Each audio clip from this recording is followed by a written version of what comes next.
we've got 5 minutes here while Matt's rebuilding the trailer because the brakes are a little bit worn, should we say. Something that's really interesting is, I reckon in the last just probably 10 years, I've been to 20 angling clubs that have all said the same thing, and which is that they've got a waiting list. Near enough every single one of them is very cheap, very affordable fishing. Near enough all of them have got plenty of waters, still waters and or rivers. Some have got lots of both.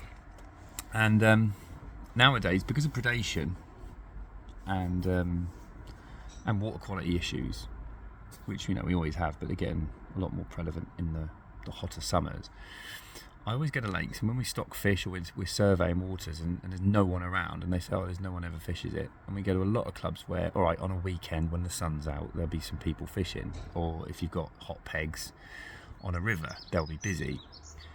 But a lot of clubs are reluctant to take on more members, and you've got to remember, a lot of clubs struggle, and they have in the past have struggled to get new membership. So if you're in an angling club and you're sitting on a big waiting list, I would encourage the club to take on more members. And the main reason being, you want anglers fishing your waters.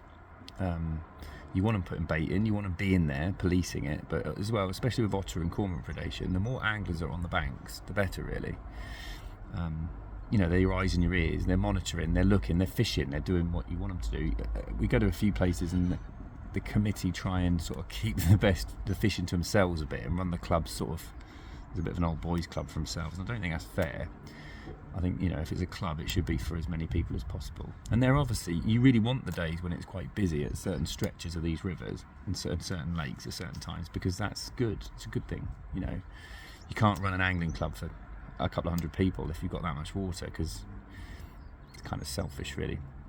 But you want it to be busy in the week, and so you can have staggered tickets, or tickets just to fish the still waters if the rivers are busy, or winter tickets and that sort of thing. But and occasionally people say, we haven't got enough money to do that, and I'm like, but you've got a huge waiting list and there's no one fishing your lakes. And there's still a lot of antiquated angling clubs that are sort of a little bit unfortunately stuck in the dark ages, and we work with quite a few of those and try and sort of steer them in the right direction, because times have changed. Years and years ago, if you look at old angling times, or just Google old angling pictures, the rivers were full of anglers, and everyone a lot of these old boys, the same ones that kind of moan, a lot of them say, they were the heydays. We were all fishing, there was loads, you'd get 200 on that stretch, well, you can do that now.